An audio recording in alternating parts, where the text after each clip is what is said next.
State project director Shiva रास जी, state programme officer Shrimati फेमिला ji, consultant Radha Krishnan ji, other distinguished staff, colleague of Kerala SCRT, and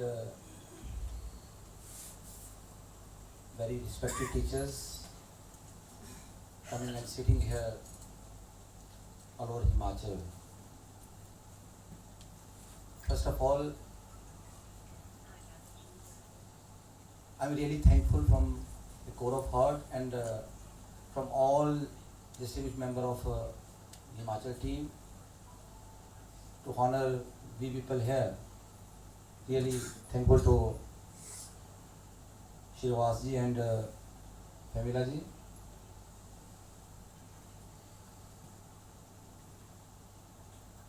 As you know, एक भारत श्रेष्ठ भारत कार्यक्रम पूरे भारत के अंदर एक ऐसा कार्यक्रम बना है जिसके तहत अभी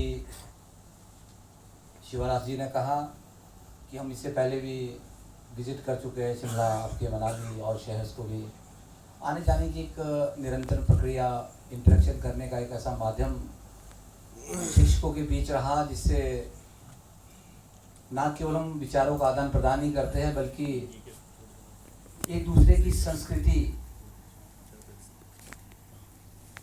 और वहाँ के व्यवहारिक जो ज्ञान है उसको भी समझते हैं। हमारे देश में एकता के साथ विविधता है, अलग अलग रिलीजन के लोग हैं, अलग अलग कास्ट के लोग हैं, अलग अलग पहनावा है, अलग अलग बोलियां हैं। अगर मैं हिमाचल की बात करूँ मैम, तो हमारे हिमाचल में बहुत सारी बोलियां हैं, अलग अलग वेशभूषा है, अलग अलग पहनावा है। मैंने जो टोपी पहनी है ये किन्नौर की शान है, हमारा ट्राइबल एरिया है, हर फ्लंग एरिया है, ये किन्नौर की शान है और इसको बड़ी शान के साथ और बड़े एक सम्मान के साथ इस टोपी को हम जो है पहनाते हैं और एक दूसरे को ऑनर करते हैं। उसी तरह से जो मैंने ये आप जो देख रहे हैं मफलर है, ये लाहौल स्पीति हमारा छोटा सा ज़िला है, बहुत ट्राइबल ज़िला है, वहाँ का एक बहुत ही हिस्टोरिकल ये जो मैंने आपके सामने पहना है, इसकी इतनी वेशभूषा एक पहचान है और इसको बड़े हम अदब के साथ लोगों को देते हैं एज ए ऑनर। तो इसी तरह से हर किसी भी क्षेत्र में हम जाए तो हमें लगता है कि हम कुछ डिफरेंट देख रहे हैं, डिफरेंट महसूस करते हैं, डिफरेंट अनुभव होता है। जहाँ तक बात आपकी केरला की रही, केरला सच में most beautiful in the earth I can say. I visited here first time और मुझे लगा कि इतनी हरियाली, इतनी सुंदरता, इतना अच्छा नेचर हिमाचल में भी नहीं है जितना आपकी केरला में है। आप बहुत सौभाग्यशाली है और केरला की कुछ बहुत सारी अचीवमेंट्स है जिस अचीवमेंट को पूरे विश्व में, पूरे हिंदुस्तान में गिना जाता है। अगर हम पढ़ाई की दृष्टि से बात करें, एजुकेशन की बात करें, शिक्षा की बात करें, सौभाग्य से मैं भी स्टेट के अंदर लिटरेसी प्रोग्राम का स्टेट नोडल ऑफिसर हूँ, साइंस एंड टेक्नोलॉजी का नोडल ऑफिसर हूँ और बहुत सारी इवेंट्स है। तो इस दृष्टि से भी मैंने काफ़ी कुछ देखा और सीखा। तो मैंने ये ज्ञान प्राप्त किया कि केरला शिक्षा के क्षेत्र में बहुत समय से अव्वल है। शिक्षा के क्षेत्र की अगर हम बात करें उसमें बहुत सारे पैरामीटर्स आते हैं। एक पैरामीटर के आधार पर हम ये नहीं कह सकते कि केरला नंबर 1 पे है या वो स्टेट नंबर 1 पे। पर आपके जितने भी पैरामीटर्स की अगर मैं बात करूं तो चाहे यूनेस्को की रिपोर्ट बात करें, चाहे आप कोई भी हमारे जो गवर्नमेंट ऑफ इंडिया के जो इंडिकेटर्स बने हैं उनमें जो भी इवेल्यूएशन हुआ है उस सब में केरला ने अभी तक अपना रिकॉर्ड बनाया है। ये हमारे लिए एक सुखद अनुभव है और हमें बहुत कुछ शायद यहाँ से सीखने को, जो ये आप देख रहे हैं हमारे पास सारे जो शिक्षाविद यहाँ पे आए हैं। और शिवाजी पूछ रहे थे कि कौन टीचर्स है। शिवाजी मैं आपको बता दूँ कि हमारे डिफरेंट जितने भी कैटेगरीज है, JBTs हमारे पास होते हैं, HT होते हैं, CST होते हैं, शास्त्री आप बता रहे थे कि वो संस्कृत वाले क्या होते हैं, शास्त्री टीचर्स होती है जो संस्कृत पढ़ाते हैं, ड्राइंग टीचर्स है, TGTs है, लेक्चरर्स है, हेडमास्टर, सभी कैटेगरीज के लोग आज यहाँ पे हमारे बीच बैठे हैं। और निश्चित तौर पे एक डिफरेंट अनुभव यहाँ से जाएगा क्योंकि केरला जहाँ हम बात करते हैं कि सबसे most literate state Himachal Pradesh India के अंदर है। और केरला जो है एक ऐसा स्टेट है जहाँ पर शिक्षा के नए आयाम इन्होंने स्थापित किए हैं। केरला में जो 2011 का सेंसस था 94% की जो लिटरेसी रेट है इसमें बहुत आगे है, और उसमें हिमाचल भी 83.78 के साथ था 2011 के बाद। हालांकि 2021 का सेंसस अभी तक सार्वजनिक नहीं हुआ है। हम 100% लिटरेसी की बात करते हैं कि हमने सबने 100% लिटरेसी अचीव कर दी है। It is not like that, क्योंकि मैं इस फील्ड में काम कर रहा हूँ तो ऐसा नहीं है। हमने अगर 2023 में यूनेस्को ने एक सर्वे किया है, उस सर्वे के ऊपर अगर मैं बात करूं 2011 से 23 के बीच, हालांकि 2021 में हमारा नया सेंसस हुआ है, उसका डाटा आधिकारिक तौर पे अभी तक सामने नहीं आया है, तो उसमें बहुत ज़्यादा इम्प्रूवमेंट हमने लिटरेसी में नहीं की है। केरला पहले ही 94% पे था, और केरला इस वक्त अगर बात करें तो केरला का जो लिटरेसी रेट है वो लगभग 96 पॉइंट कुछ 97 के आसपास केरला, अगर मैं गलत नहीं हूँ तो यहाँ पहुँच गए हैं, और हिमाचल भी 83 से 87% पे पहुँचा है। तो इंडिया की लिटरेसी बहुत अच्छी आज भी नहीं है।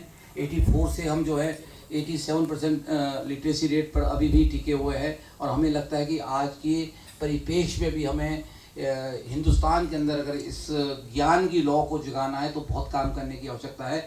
मैं ये कह सकता हूँ कि 100% लिटरेसी अभी केरला में भी नहीं हुई है, अगर मैं गलत नहीं हूँ तो लेकिन इस दृष्टि में हम बहुत काम कर रहे हैं। एक गवर्नमेंट ऑफ इंडिया की तरफ से न्यू इंडिया लिटरेसी प्रोग्राम चला है, मैडम शायद उसमें भी काम कर रहे हैं। हम दिल्ली में भी मिले थे न्यू इंडिया लिटरेसी प्रोग्राम के कार्यक्रम में, तो उस दृष्टि से भी हिमाचल में बहुत काम हो रहा है। और हम ये मान के चले, एक टारगेट तो ये दिया जा रहा है, यूनेस्को बोलता है कि 2064 तक का टाइम हिंदुस्तान में लिटरेसी 2064 बहुत लंबा समय है, लेकिन हमारे गवर्नमेंट ऑफ इंडिया की जो गाइडलाइन और उनका एक कमिटमेंट है, उन्होंने कहा कि 2027 तक हम हिंदुस्तान में 100% लिटरेसी रेट अचीव करेंगे। इस दृष्टि में हम काम कर रहे हैं। इस लिटरेसी के अतिरिक्त एक जो बहुत ही इंपॉर्टेंट इशू है, ये लिटरेसी इसलिए नहीं कि बहुत जो 15 साल से ऊपर के लोग हैं, वो जो 80 साल या 70 साल में बहुत से इलिटरेट है, उनको लिटरेट करना थोड़ा मुश्किल है। लेकिन इसके बावजूद जो बड़ा इंपॉर्टेंट काम है वो है क्वालिटी को मेंटेन करना। क्वालिटी एजुकेशन एक ऐसा पैरामीटर है जिसके ऊपर हिमाचल प्रदेश के अंदर बहुत काम हो रहा है। हिमाचल प्रदेश क्वालिटी के अगर पर्सपेक्टिव में बात करें, जो 2019 का गवर्नमेंट ऑफ इंडिया की जो सर्वे हुआ था, उस सर्वे में अगर मैं आपको बात करूं तो उसमें हिमाचल प्रदेश जो है केरला के बाद तीसरे नंबर पे था। तो ये ऊपर नीचे के उतार चढ़ाव तो चले हुए हैं, लेकिन नीति आयोग की रिपोर्ट की मैं बात कर रहा हूँ। नीति आयोग ने 2019 में जो अक्टूबर में रिपोर्ट दी थी, उसमें हिमाचल को भी तीसरा स्थान मिला था। हालांकि उसके बाद कुछ नीचे जरूर पिछड़े हैं। केरला ने तब से लेकर आज तक नंबर 1 स्थान बनाया है। जितने भी पैरामीटर्स क्वालिटी के हैं और बेटर एजुकेशन में, उस सब में केरला जो है नंबर 1 पे आज भी बना है। एक बार फिर आप सभी शिक्षकों को, केरला के शिक्षकों को, केरला की सरकार और मैनेजमेंट को मैं हिमाचल के लिए बहुत बहुत बधाई देना चाहता हूँ। और केरला और हिमाचल में कुछ जियोग्राफिकल जो टोपोग्राफिकल स्थिति है वो थोड़ी सी अलग है। मैंने आपको कहा कि हमारे हिलीज एरिया बहुत ज़्यादा है और वहाँ पे बड़े दुर्गम क्षेत्र है, वहाँ पहुँचना मुश्किल है, वहाँ की स्थितियाँ अलग अलग है, क्लाइमेट अलग है, कल्चर अलग है। फिर भी हमारे टीचर्स इतने मैम हार्ड वर्किंग है और 100% जो लिटरेसी के साथ साथ क्वालिटी अचीवमेंट के लिए काम कर रहे हैं। हमारे पास लगभग 10,000 से ज़्यादा के जो है प्राइमरी स्कूल्स है, 3400 के आसपास जो है मिडिल स्कूल हिमाचल प्रदेश के अंदर हैं, और 900 के आसपास जो है हाई स्कूल है, और 2000 प्लस 2100 के आसपास जो है सेकेंडरी स्कूल इस वक्त हमारे पास जो है जो बच्चों को जो है शिक्षा की लौ को जलाने में काम कर रहे हैं। तो इस तरह का इंफ्रास्ट्रक्चर है। लगभग 80,000 टीचर्स हिमाचल प्रदेश के अंदर जो है शिक्षा के क्षेत्र में जो है अपनी सेवाएं दे रहे हैं, जिसमें बहुत से टीचर्स जो है हमारे वो पार्ट टाइम भी है, कुछ SMC के टीचर्स है, कुछ लोग, बहुत सारे लोग हमारे नियमित हो चुके हैं, कुछ लोगों को भी नियमित करना है, उसकी लड़ाई हम लड़ रहे हैं। तो इस तरह की व्यवस्था हिमाचल की सिस्टम के अंदर चली हुई है। प्री प्राइमरी बहुत सारे क्वेश्चन हम आपसे जानने की कोशिश करेंगे। हमारे पार्टिसिपेंट्स अभी आपके समक्ष आएंगे, वो पूछेंगे। प्लीज़ आप थोड़ा सा बताएं कि आप हर पैरामीटर्स के अंदर कैसे फिट बैठ जाते हैं, ये हम आपसे जानना चाहेंगे। 1-2 पैरामीटर में हो सकता है कि हम आपके बराबर हो या बहुत नीचे, थोड़े नीचे हो, पर बहुत पैरामीटर ऐसे जिसमें हम आपसे बहुत पीछे हैं।